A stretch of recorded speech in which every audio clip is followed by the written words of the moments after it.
सोचो अगर एक जादुई पत्थर तुम्हारी पूरी जिंदगी बदल दे तो। लेकिन हर ताकत के साथ एक भयानक कीमत भी होती है। जैसे ही एक लड़का इस पत्थर के रहस्यों को ढूंढता है, उसकी दुनिया धीरे धीरे बदलने लग। क्या वह इस जादू को काबू कर पाएगा या फिर ये उसे काबू कर लेगा? पूरा वीडियो देखो और सच पता लगाओ। इस फिल्म की शुरुआत टोई नाम के एक बच्चे से होती है, जिसे स्कूल में सभी बच्चे तंग करते हैं, लेकिन उसके क्लासमेट हेल बीटा के भाई तो हद ही कर देते हैं। वे हर दिन उसे उठाकर डस्टबिन में डाल देते हैं। आज भी उन्होंने यही किया, लेकिन टोई किसी तरह खुद को संभालकर क्लास में पहुंच गया। वहाँ उसने अपनी मछली को देखा और फिर क्लास में टॉइन कर ली, जहाँ उसका दोस्त लोगी अपनी प्रेजेंटेशन दे रहा था। बीच में जब टीचर ने उससे होमवर्क के बारे में पूछा तो उसने कहा कि उसका होमवर्क एक मगरमच्छ खा गया था। ये कितना अजीब बहाना था। लेकिन क्लास खत्म हो गई। टोई जब क्लास के बाहर बैठा था तब लोगी उससे बात करने आया और उसे चॉकलेट ऑफर की। टोई ने लेने से मना कर दिया। इसी दौरान लोगी के भाई आए और उसे वहाँ से ले जाने लगे। जब वे लोगी को खींचते हुए ले जा रहे थे तो टोई ने देखा कि उसकी पैंट से चॉकलेट गिर रही थी। स्कूल खत्म हो गया तो टोई घर के लिए निकल गया, लेकिन बुरे लड़के उसके पीछे पड़ गए। जब उसने रास्ता बदला तो उन लोगों ने छोटे छोटे फायर क्रैकर्स रखे हुए थे, जिससे वह डर गया। फिर भी उन बच्चों ने टोई को नहीं छोड़ा और उसे पत्थर मारने लगे, जिससे वह बेहोश होकर गिर गया। जब उसे होश आया तो उसने देखा कि उसके सिर के नीचे एक रंग बिरंगा पत्थर था। उसने उसे उठाया और एक अजीब आवाज सुनाई दी, जिसने उसे विश मांगने को कहा। टोई ने कहा कि काश उसके कुछ दोस्त होते। ये कहते ही वहाँ छोटे छोटे एलियंस आ गए। इसके बाद टोई उन एलियंस को लेकर अपने कमरे में चला गया। उन एलियंस ने टोई का सारा काम कर दिया, उसका कमरा साफ कर दिया और उसके दांत भी सीधा कर दिए, जिससे लोग उसका मजाक उड़ाते थे। इस दौरान टोई की बहन आई, जो फोन पर अपने बॉयफ्रेंड से लड़ाई कर रही थी। जैसे ही उसने एलियंस को देखा वे सब चुप हो गए। टोई की बहन को वही रंग बिरंगा पत्थर मिल गया जो टोई की विश पूरी कर रहा था। जैसे ही उसने उस पत्थर को पकड़ा, उसके बॉयफ्रेंड ने उसे कुछ बुरी बातें कही और उसने जवाब दिया, अरे तुम बड़े भी हो जाओ। ये कहते ही फोन पर अजीब आवाजें आने लगी, जिसे उसने नजरअंदाज कर दिया और वह पत्थर लेकर चली गई। अगले दिन टोई अपने एलियन दोस्तों की मदद से उड़ते हुए स्कूल गया और एलियंस को बैग में छिप जाने को कहा, लेकिन बैग में छिपने के बावजूद वे बहुत शरारतें कर रहे थे। उन्होंने टोई के बैग में म्यूजिक प्ले कर दिया, जिससे टीचर ने उसे डांट लगाई। जब उसने प्लेयर निकालने की कोशिश की तो एलियंस ने उसे नहीं छोड़ा। जब उसने जोर से खींचा तो उसका प्लेयर हल बेटिका के सिर पर लग गया। हल बेटिका गुस्से में आ गया और उसने टोई की मछली खाने का फैसला किया। जैसे ही हल बेटिका ने मछली खाने के लिए मुंह में डाला, टोई दौड़कर आया और उसके मुंह से मछली निकालने लगा। जैसे ही उसने उसके पेट को पकड़ा, दोनों टोई की ताकत की मदद से खिड़की से नीचे गिर गए। टोई के एलियंस ने उस मछली को रेस्क्यू करके एक्वेरियम को तोड़ दिया, लेकिन वे दोनों अब नीचे गिर चुके थे। मछली को रेस्क्यू करने के बाद एलियंस टोई के पीछे गए, जहां उन्होंने ग्राउंड में टोई के दुश्मनों को देखा और उन्हें एक अच्छा सबक सिखाया। अब हलबैटिका और टोई दोनों अस्पताल में भर्ती थे। उनके दोनों हाथ टूट चुके थे, जिसके कारण दोनों को प्लास्टर लगा हुआ था। दोनों एक जैसी हरकतें करने लगे और इस दौरान वे अच्छे दोस्त बन गए। उनका क्लासमेट वेलो लूगी भी अब उनका अच्छा दोस्त बन गया था। फिर हमें उस रंग बिरंगे पत्थर की कहानी दिखाई गई। एक दिन लूगी जब अपने भाइयों के साथ बारिश में खेलने गया तो वहाँ एक ग्रेम्बो निकली हुई थी। ये लोग ग्रेम्बो का जादू देखना चाहते थे और जब वहाँ पहुँचे तो उन्हें वही रंग बिरंगा पत्थर दिखाई दिया। जैसे ही लूगी ने उसे उठाया, उसे वही आवाज सुनाई दी कि वह अपनी कोई इच्छा मांगे।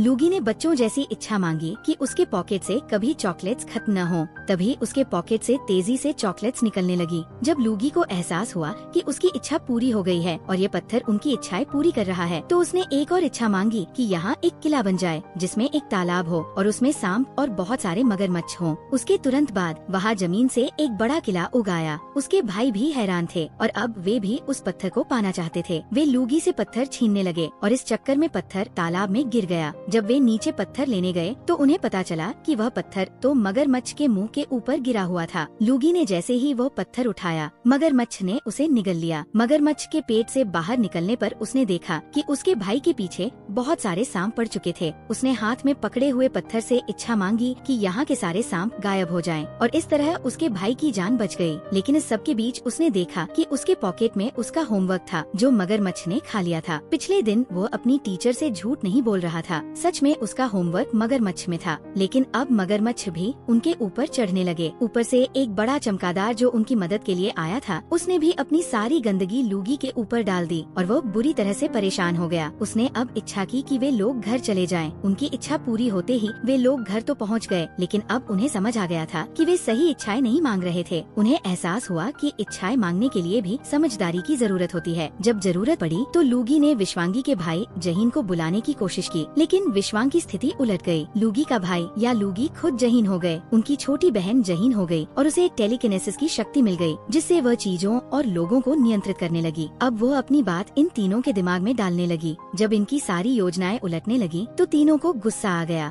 लूगी के भाई ने एक पत्थर उठाया और उसे दूर फेंक दिया। फिर हम वर्तमान में लौटते हैं, जहाँ टॉय की बहन टॉय के घर आई है। टॉय के पिता एक वैज्ञानिक हैं और वे अपने घर में किसी को आने से पहले पूरी तरह से सैनिटाइज करते हैं। जब टॉय की बहन घर आई तो उसे बाहर से एक रंग बिरंगा पत्थर मिला, जिसे उसने उठाकर अंदर ले आई। वही पत्थर नोज को पसंद आया और उसने उसे अपने पास रख लिया। इसी बीच टॉय भी लूगी के साथ अपना पत्थर खोजने के लिए नोज के घर आया, लेकिन नोज इन दोनों से नाराज था क्योंकि उन्होंने पहले उससे दोस्ती तोड़ दी थी। टॉय ने माफी मांगी और अपने रंग बिरंगे पत्थर के बारे में पूछा, लेकिन नोज ने साफ इनकार कर दिया कि उसने ऐसा कोई पत्थर नहीं देखा। फिर टॉय ने वह पत्थर उठाया और कहा, काश मेरे पिता के प्रयोग सफल हो जाएं। ये कहते ही हमें उसके पिता के लैब से अजीब आवाजें सुनाई देने लगी। थोड़ी देर पहले नोज ने अपना नाक साफ करके उनके लैब में फेंका था और उसके प्रयोग के कारण नोज अब एक बड़े मॉन्स्टर में बदल गया। ये आवाजें सुनकर नोज को लगा कि उसके पिता के प्रयोग करते हुए सो गए हैं, इसलिए वह लैब में गया। बाहर लूगी और टॉय खिड़की तोड़कर घर में घुसने की कोशिश कर रहे थे क्योंकि उन्हें लगता था कि नोज झूठ बोल रहा है। नोज के पिता ने उन्हें सीसीटीवी से देख लिया और उन्हें पकड़कर सैनिटाइज करने लगे। साम मॉन्स्टर लैब से बाहर निकल आया। नोज के हाथ में जो पत्थर था उस पर टॉय और लूकी की नजर पड़ गई। जब उन्होंने उस पत्थर को छुआ तो वो पत्थर उड़कर मॉन्स्टर के मुंह में चला गया। ये देखकर डॉक्टर भी हैरान रह गए कि ये यहाँ कैसे आया, क्योंकि वे जानते थे कि यह उनके प्रयोग से बना है। इससे पहले कि मॉन्स्टर उन पर हमला करता, डॉक्टर ने अपने सामने कांच की दीवार बना दी, लेकिन मॉन्स्टर ने उस कांच की दीवार को भी तोड़ दिया। हमें पता चला कि नोज एक अजीब काम करता था। वो अपनी नाक से निकली गंध को खा जाता था। इसी वजह से मॉन्स्टर उसके पीछे पड़ा था। सभी लोग मॉन्स्टर से बचने के लिए दूर जाने लगे, लेकिन टॉय ऐसा नहीं कर सका। उसे अपना कलरफुल पत्थर चाहिए था, इसलिए वो मॉन्स्टर के पास चला गया। मॉन्स्टर ने उसे उठाकर ऊपर उछाल दिया। इससे पहले कि मॉन्स्टर उसे खा जाता, नोज ने अपनी नाक से एक ऑर्गन निकालकर मॉन्स्टर को धमकी दी कि या तो वह अपने साथियों को छोड़ दे या उसे खा जाए। मॉन्स्टर को अपने साथियों की जान बचानी थी, इसलिए उसने नोज के साथियों को छोड़ दिया। वे लोग घर के बाहर भागने लगे, लेकिन मॉन्स्टर भी उनके पीछे आ गया। इससे पहले कि वह दुनिया को नजर आता या उन्हें खा जाता, प्रोफेसर डॉक्टर ने आकर उसे अपनी एक गन से छोटा करके एक जार में कैद कर दिया। इस भागदौड़ में नोज कीचड़ में भी गिर गया था। खैर, अब लूकी और टॉय को अपना पत्थर मिल गया और वे वहाँ से भाग गए। टॉय अब अपने घर पहुँच चुका था, जहाँ उसकी माँ टेड ने टॉय की माँ के सामने झुककर ऐसे अभिनय किया जैसे उनकी लिपस्टिक गिर गई हो, लेकिन उन्होंने वहाँ से कुछ उठाना भी था तो बेध्यान में उन्होंने टॉय का कलरफुल पत्थर उठा लिया। फिर वे पार्टी में चले गए। पार्टी में जाकर टॉय की माँ ने अपने पति से कहा कि काश वे दोनों एक दूसरे के करीब होते। ये कहते ही पत्थर ने उनकी इच्छा पूरी कर दी और वे दोनों एक दूसरे में मिल गए। इस वजह से वे शर्मिंदा हो गए और पार्टी में चुपचाप घूमने लगे। इस सारी हड़बड़ी में टॉय की माँ का पर्स वहाँ सीढ़ियों में गिर गया। हलबेटिका को टॉय ने पीछे से आकर टोका और उसने हलबेटिका से अपनी माँ का पर्स लेने की कोशिश की, लेकिन हलबेटिका ने उस पर्स को टॉय पर फेंक दिया। इस पर टॉय के पिता आए और उसे डांटने लगे। फिर हलबेटिका अपने दोस्त टॉय को लेकर किचन में गई और उससे पूछा कि वह उनकी पार्टी में क्या कर रहा है। टॉय ने बताया कि वह सिर्फ अपनी माँ का पर्स लेने आया था। ये सुनकर उसने वहाँ से एक पत्थर उठा लिया, लेकिन हलबेटिका ने उसे पकड़ लिया क्योंकि वह उसे परेशान करना चाहती थी। उसने टॉय के हाथ में मौजूद पत्थर भी ले लिया और कहा कि यह उसका जादुई पत्थर है। टॉय ने कहा कि ये सच है, लेकिन इससे पहले कि वो कुछ और बता पाता, हलबेटिका का भाई आ गया और टॉय को उठाकर हमेशा की तरह डस्टबिन में डालने लगा। ये देखकर हलबेटिका ने कहा कि ये कितना बेकार है, मेरा भाई काश एक बीटल होता। उसके कहते ही उसका भाई बीटल में बदल गया। बाहर टॉय के माता पिता जो ये सब देख रहे थे, उन्हें समझ में आ गया कि जो कुछ भी हुआ वह इस पत्थर का कमाल था। ये पत्थर जादुई था और अब उन्हें सामान्य होने के लिए अलग अलग होकर हलबेटिका के पास आना था। लेकिन वे कैसे अलग होते? मजाक में हलबेटिका के पिता ने कहा कि उन्हें अच्छा लग रहा है कि वे दोनों ऐसे हैं और वो चाहता है कि वे हमेशा एक दूसरे से लड़ते रहें। उसके एक कहने पर उसकी इच्छा पूरी हो गई और वहाँ मौजूद सभी दुश्मन एक दूसरे से लड़ने लगे, यहाँ तक कि हलबेटिका और टॉय भी। इस दौरान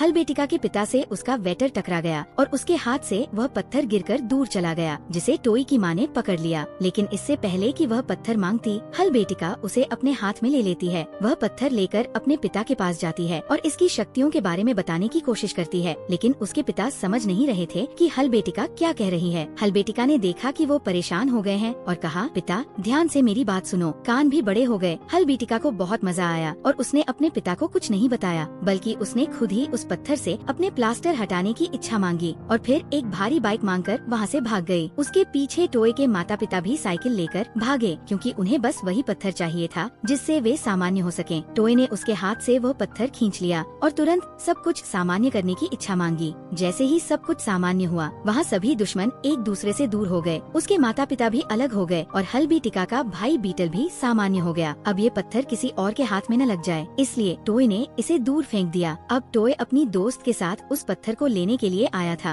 और हम सब उस दृश्य को देख चुके हैं। अंततः जब ये लोग पत्थर लेकर बाहर निकल रहे थे, तब अचानक हल्बीटिका अपने पिता की पूरी टीम के साथ वापस आ गई क्योंकि अब उसके पिता को वो जादुई पत्थर चाहिए था। हल्बीटिका के पत्थर लेने से पहले टोय ने अपने प्लास्टर हटाने की इच्छा मांगी थी, इससे पहले कि हल्बीटिका के पिता वह पत्थर ले ले। अब ये पत्थर लोकी के भाई के हाथ में आ गया, जिसने ये इच्छा मांगी कि काश उसके हाथ बहुत लंबे हो जाएं। उसकी ये इच्छा भी पूरी हुई, लेकिन हल्बीटिका बहुत चालाक थी। उसने दूसरे फ्लोर पर जाकर उसके हाथ से वो पत्थर ले लिया। भागने से पहले उसने अदृश्य होने की इच्छा मांगी थी। अब सभी को हल्बीटिका नहीं दिख रही थी, लेकिन उसके हाथ में मौजूद पत्थर ने उसे दिखा दिया और सभी उस पत्थर के पीछे भागने लगे। अब उस बच्चे ने, जिसके हाथ लंबे हो गए थे, फिर से अपने लंबे हाथों का इस्तेमाल किया और हल्बीटिका के हाथ से आखिरकार उसका पत्थर ले लिया। ये देखकर हल्बीटिका ने उसे जोरदार पंच मारा और पत्थर फिर से उसके हाथ से छूट गया और हल्बीटिका के पिता के हाथ में लग गया। उस पत्थर को हाथ में लेते ही हल्बीटिका के पिता को लगा कि वो अब सबसे ज्यादा शक्तिशाली हो गए हैं, इसलिए उन्होंने अपनी कंपनी के सभी कर्मचारियों को निकाल दिया क्योंकि वो अब अपना हर काम उस पत्थर के जरिए करने वाले थे। इसके बाद उन्होंने बहुत सारे पैसे की इच्छा मांगी, जिसके पहाड़ पर वे चढ़ते रहे और बहुत ऊपर चले गए। देखकर हल्बीटिका और उसके सभी साथी समझ गए कि इंसानों की लालच इस तरह खत्म नहीं होगी। तब हल्बीटिका ने अपने डाइट से कहा कि वो सारा पैसा बैंक में ट्रांसफर कर दे ताकि उसके डाइट सॉसेज बन जाएं। हल्बीटिका के डाइट की कंपनी ऐसा ही करती थी। यह ब्लैक बॉक्स दुनिया के सभी काम कर सकता था और अब वह एक बहुत बड़ा रोबोट बन चुका था। हल्बीटिका और बच्चे जानते थे कि हल्बीटिका के डाइट यहाँ पर तबाही मचा रहे थे। हल्बीटिका ने अपने डाइट का मुकाबला करने के लिए उस पत्थर को पकड़ते हुए एक बहुत बड़ी बी बन गई और उसका भाई एक बड़ा बीटल बन गया। जब ये दोनों अपने डाइट से लड़ रहे थे, तब टोई और लोगी भी पीछे नहीं रहे। टोई ने अपनी एलियन दोस्तों को बुलाया और लोगी ने अपनी मगरमच्छ की फौज को। उस रोबोट पर एक साथ इतने सारे हमले होने लगे, फिर भी वह ज्यादा ताकतवर रहा। उसने मगरमच्छ को एक हाथ से दूर फेंक दिया और वह लोगी की बहन पर गिरने ही वाला था, लेकिन लोगी की बहन ने अपनी टेलीकिनेसिस पावर का इस्तेमाल करते हुए उसे हवा में ही रोक दिया। ये देखकर बची परेशान हो गई कि इंसानों की लालच ने इस जादुई पत्थर के सिर पर कितना बुरा असर डाला था। उसे समझ में आया कि सब कुछ पहले की तरह सामान्य होना चाहिए। इसके लिए उसने चुटकी बजाई और अपनी मानसिक शक्तियों का उपयोग करते हुए सब कुछ सामान्य कर दिया। फिर उसके मन में आया